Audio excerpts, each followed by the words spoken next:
Baik, eee, pengukur laju aliran dan aliran pada lubang ya.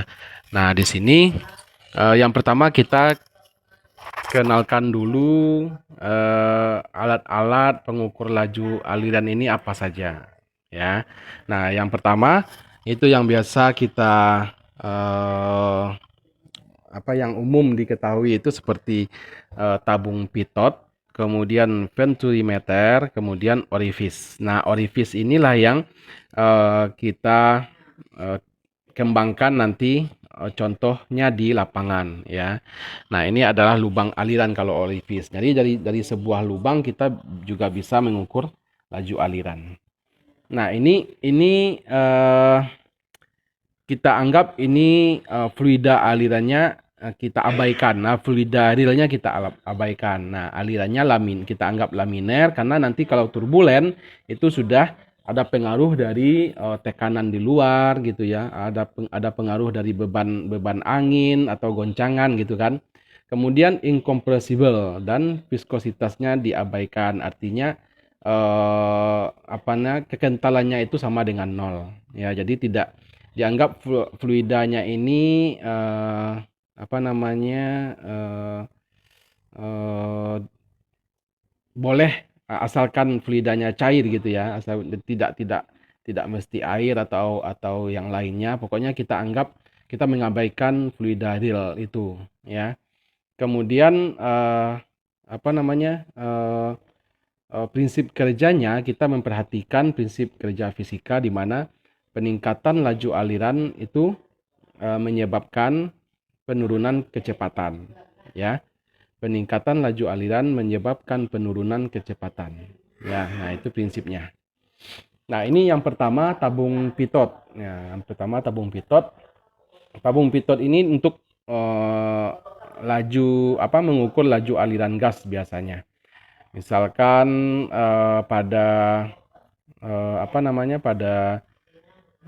tabung pompa angin misalnya ya. Nah, itu. Ini pipanya itu pipa pompa angin itu ya.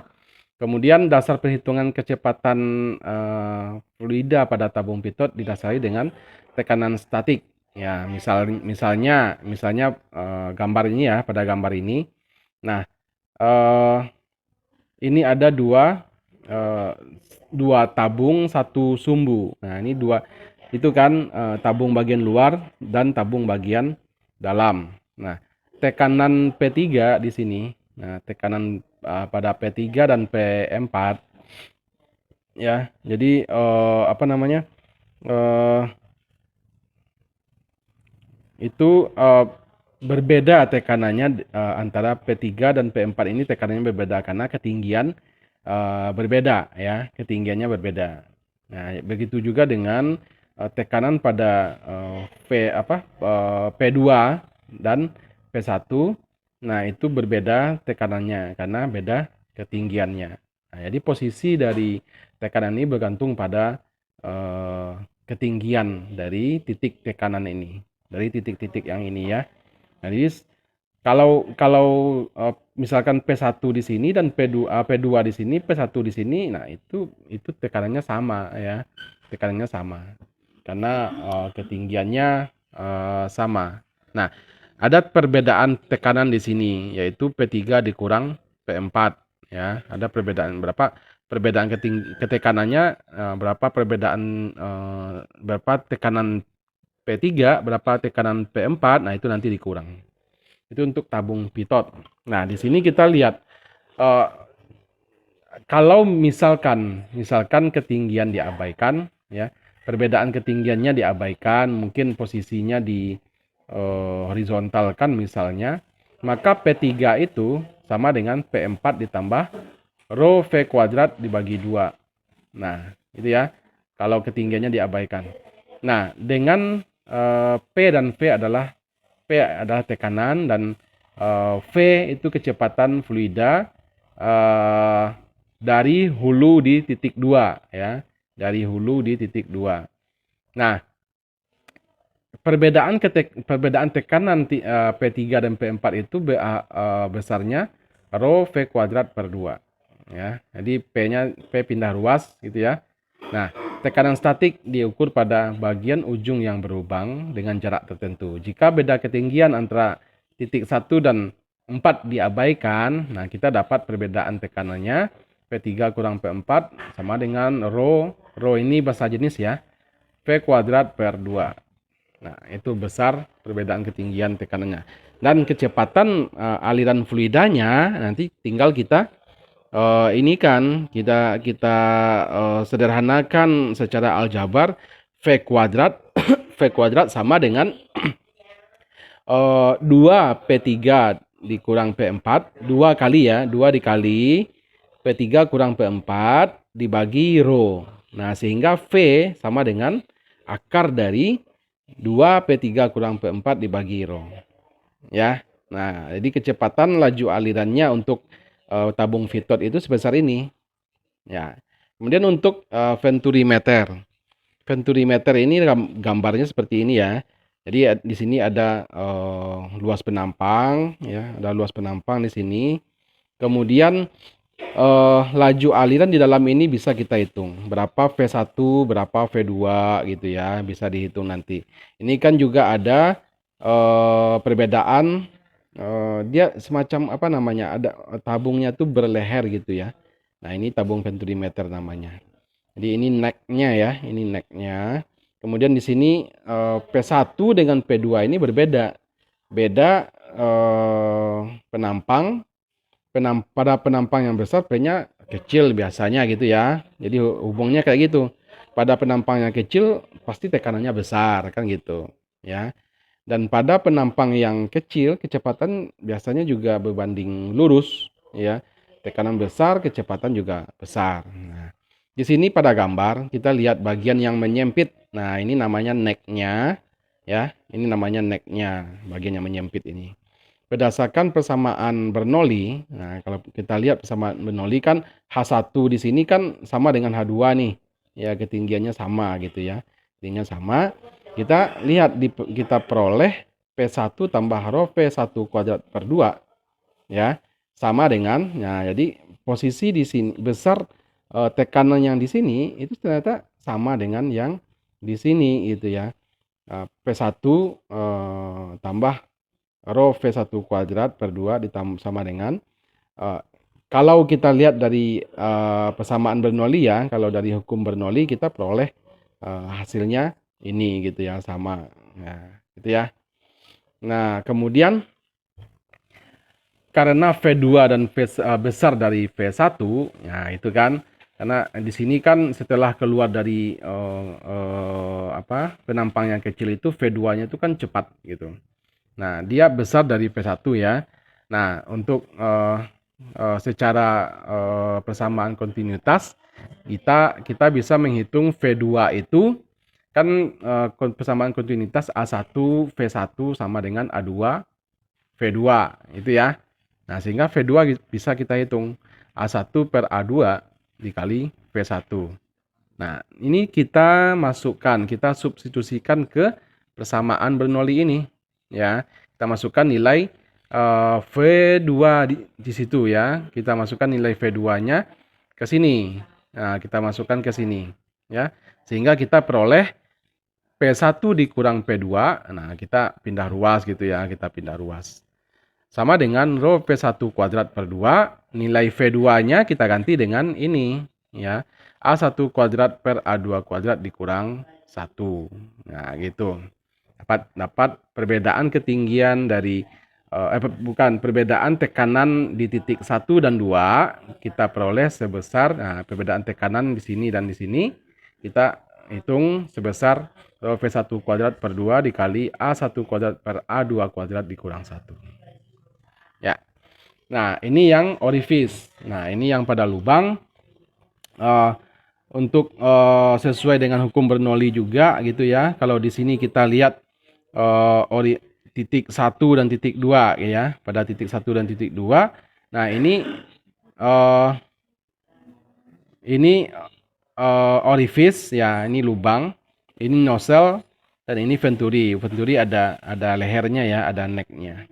Nah, kemudian ini nozzle. Nah, di sini pada orifis, nozzle, dan venturi aliran diasumsikan horizontal, H1-nya sama dengan H2. Kalau posisinya sama-sama horizontal, itu H1-nya sama dengan H2 ya. Kemudian tunak. Nah, tunak viskositasnya sama dengan 0 dan tak mampu mampat antara potongan 1 dan 2. Secara hukum Bernoulli, ini menjadi P1 ditambah setengah rho P1 kuadrat sama dengan V2 ditambah setengah rho V2 kuadrat. Ini sesuai dengan hukum Bernoulli yang kita diskusikan kemarin. Ya. Sementara untuk besar debit aliran ya, Q sama dengan A1 kali V1 atau A2 sama dengan V2 ya. Laju alirannya gitu ya, laju alirannya. A1 kali V1 sama dengan A2 kali V2. Dapat diasumsikan ke dalam persamaan jika kecepatan aliran kita asumsikan seragam, maka diperoleh persamaan kontinuitas ini gitu ya.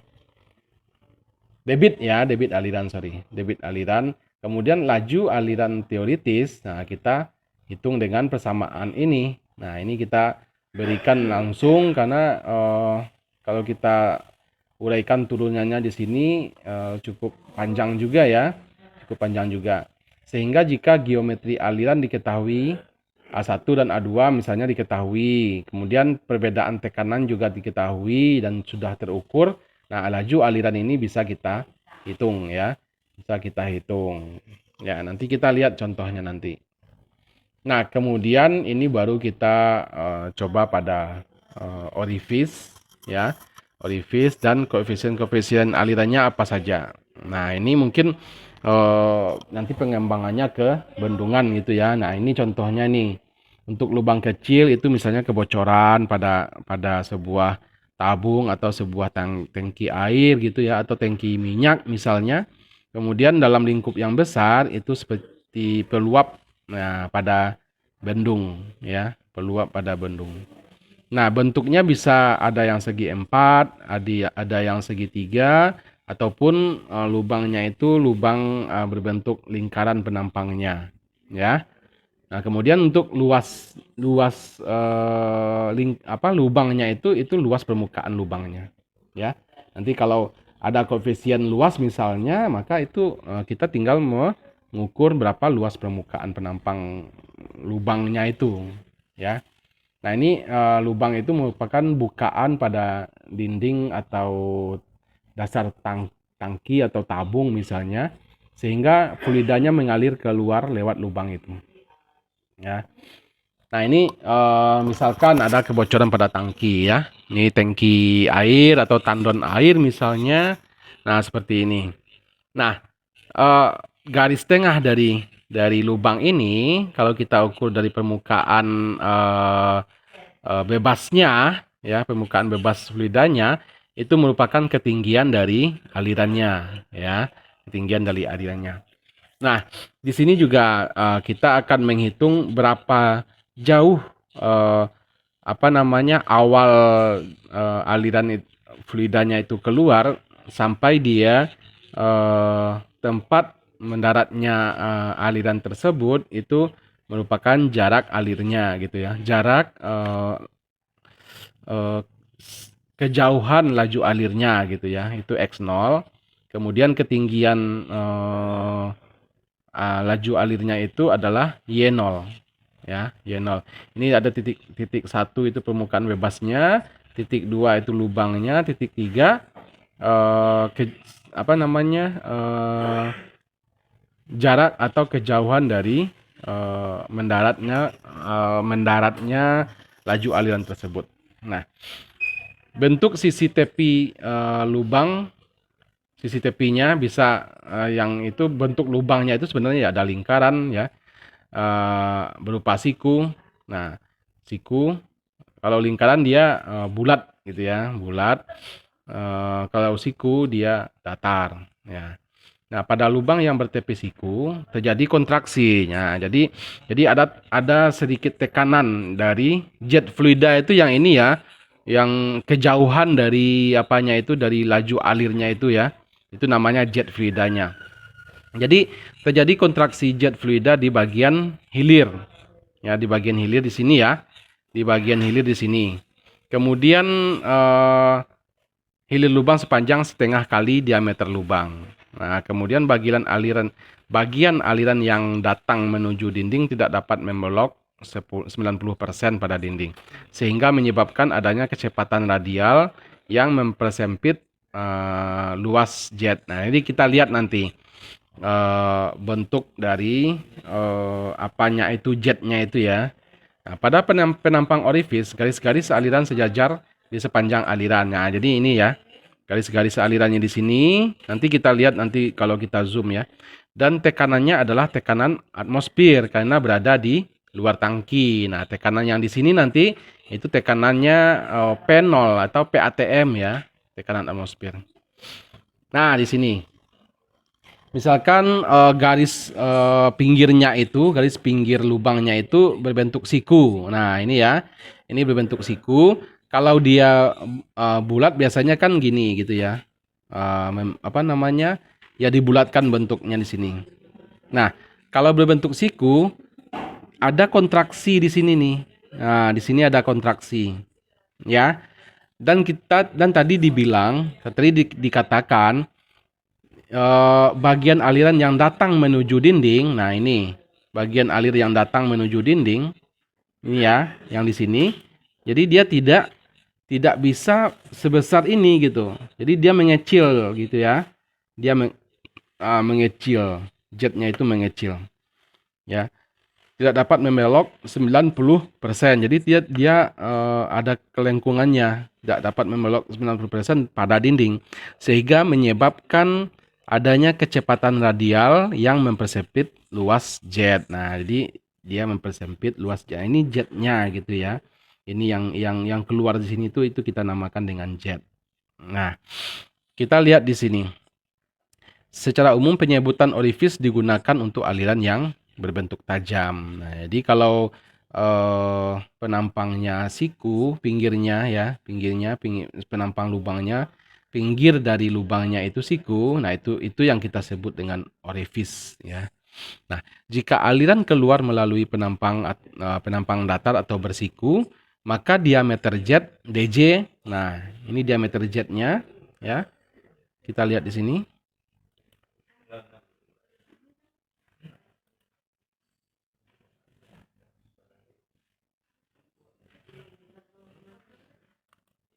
Ya. Ini diameter jet ya. Kalian bisa lihat di situ ini.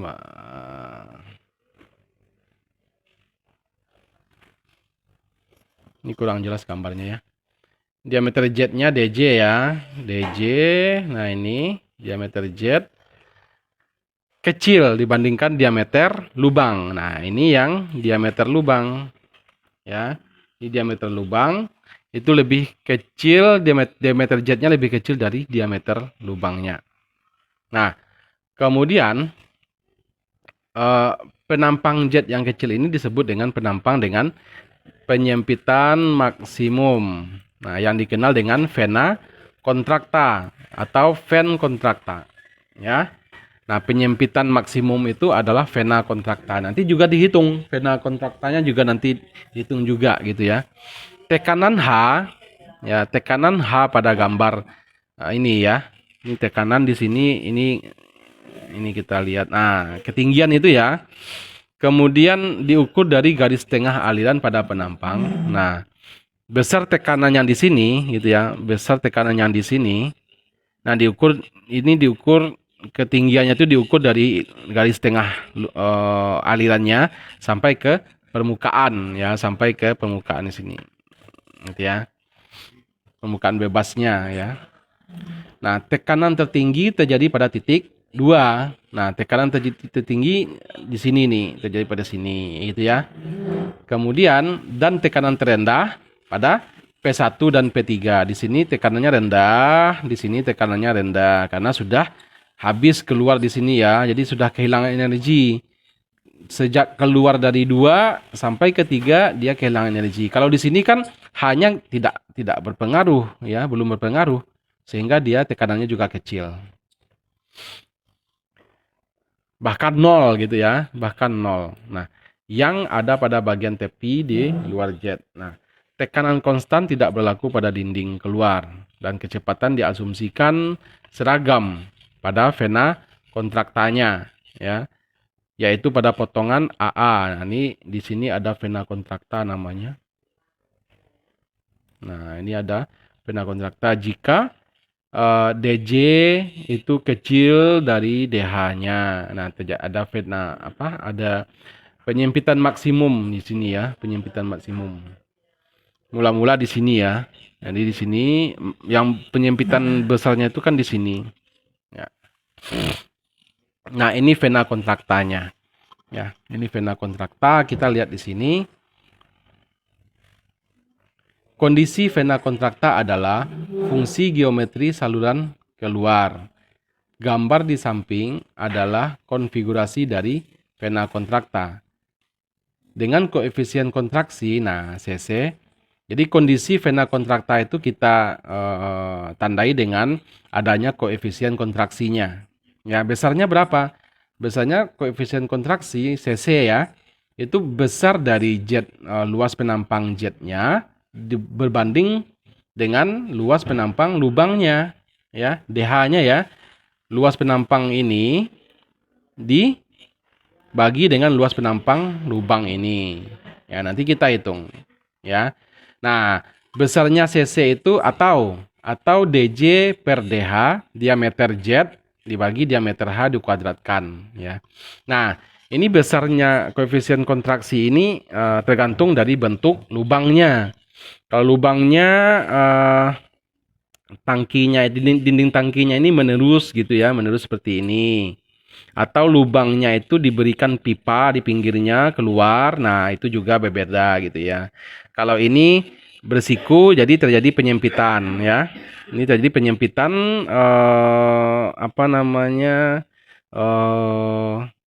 jetnya ya. Jadi dia tidak, kalau ini kan bulat ya, melengkung bulat, berarti lubangnya bulat ini. Nah, dia dari yang besar, nah dia seragam di sini ya. Dia tidak terjadi penyempitan seperti ini. Ya. Jadi dia ini penuh.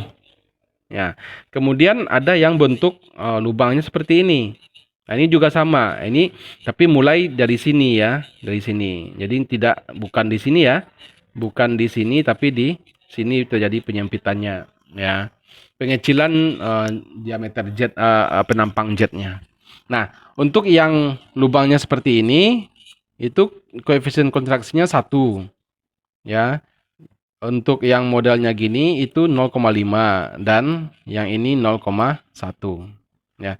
Kondisi vena kontrakta juga berhubungan dengan hukum Torricelli.